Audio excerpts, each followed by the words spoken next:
Hi friends, ఉపాయం ఈ కథ మీకోసం.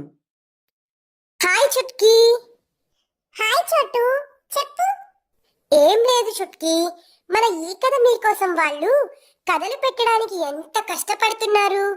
కథలు చెప్తున్నారు, ఎడిటింగ్ చేస్తున్నారు, మంచి మంచి కంటెంట్ ఇస్తున్నారు, ఇంకా మోటివేషనల్ కోట్స్ కూడా పెడుతున్నారు.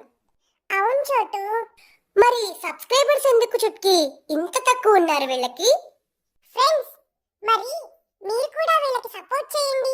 లైక్ చేయండి, షేర్ చేయండి, కామెంట్ చేయండి, సబ్స్క్రైబ్ చేయండి, మర్చిపోకుండా బెల్లును కూడా క్లిక్ చేయండి. సరేనా చుట్కీ, ఇక మనం వెళ్దామా? అనగనగా ఓ ఊరు. ఆ ఊళ్ళో ఓ బుల్లి బుజ్జాయి ఉన్నాడు. అతని పేరు నిశ్చల్.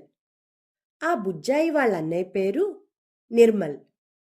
నిశ్చల్ ఎప్పుడూ తనకన్నా పెద్దవాడైన నిర్మల్తో కలిసి సాయంత్రం పూట గ్రౌండ్కి వెళ్ళి క్రికెట్ ఆడాలని బాగా ఉత్సాహపడేవాడు. కానీ నిర్మల్ తనకన్నా చాలా చిన్నవాడైన నిశ్చల్తో క్రికెట్ ఆడకుండా తన వయసు వాళ్ళైన తన స్నేహితులతో ఆడేవాడు. దీనికి కారణం ఉంది.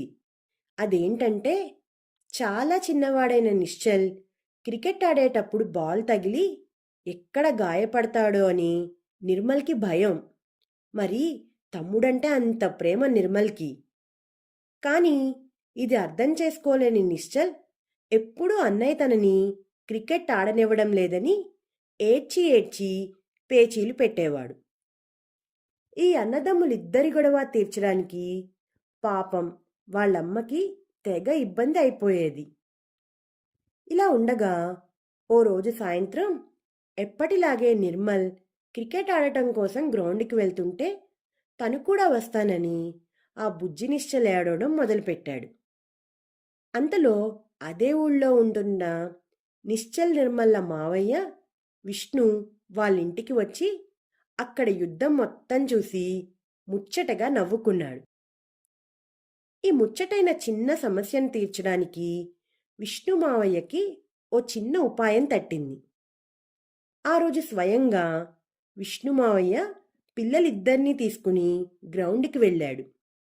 నిర్మల్ని అతని ఫ్రెండ్స్ని పక్కకి పిలిచి తన ఉపాయం చెప్పాడు. ఆట మొదలైంది. కాసేపటికి బ్యాటింగ్ చేస్తున్న నిర్మల్ ఫ్రెండు బంతిని నిర్మల్కి పక్క నుంచి కొట్టాడు. ఇదే మంచి సమయమని నిర్మల్ ఆ బంతి తనకి తగలకపోయినా కాలికి బంతి తగిలినట్లు నటిస్తూ నొప్పితో ఏడుస్తున్నట్లు యాక్ట్ చేయడం మొదలుపెట్టాడు. నిశ్చల్ ఒక్కసారిగా అన్నయ్య వైపు భయంగా చూశాడు. అన్నకి బాల్ తగిలి నొప్పితో విలవిలలాడడం చూసి నిశ్చల్కి భయం వేసింది. అప్పుడు విష్ణు మావయ్య నిశ్చల్కి అర్థమయ్యేటట్లు ఇలా చెప్పసాగాడు. చూసావా నిశ్చల్, బాల్ తగిలి అంత పెద్దవాడైన మీ అన్నయ్యే నొప్పి తట్టుకోలేకపోతున్నాడు. నువ్వు మరి ఇంకా చాలా చిన్నవాడివి. నీకు బాల్ తగిలితే నువ్వు తట్టుకోలేవని, నీకు దెబ్బ తగులుతుందేమో అని మీ అన్నయ్య నిన్ను క్రికెట్ ఆడొద్దు అంటున్నాడు అని చెప్పి పిల్లల్ని ఇంటికి తీసుకుని వచ్చేశాడు.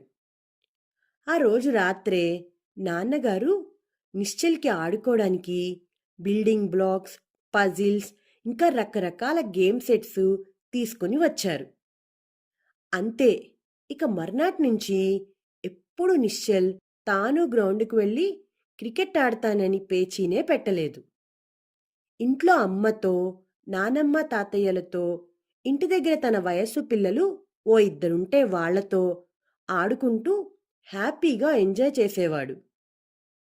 నిశ్చల్ కాస్త పెద్దవాడయ్యాక వాళ్ళ నాన్నగారే అతనికి చక్కని క్రికెట్ కిట్టు బహుమతిగా ఇచ్చారు. ఇప్పుడు నిశ్చల్ కూడా కాస్త పెద్దవాడయ్యాడు కదా, కాబట్టి తాను కూడా ఇంటి దగ్గర గ్రౌండ్లో తన స్నేహితులతో కలిసి క్రికెట్ చక్కగా ఆడుకుంటున్నాడు. ఈ కథ ఈ కథ మీకు నచ్చిన పిల్లలు నచ్చినట్టయితే లైక్ చేయండి, షేర్ చేయండి, కామెంట్ చేయండి, ఇంకా సబ్స్క్రైబ్ కూడా చేసుకోండి. గంట కొట్టని వాళ్ళు కూడా గంట కూడా కొట్టేయండి.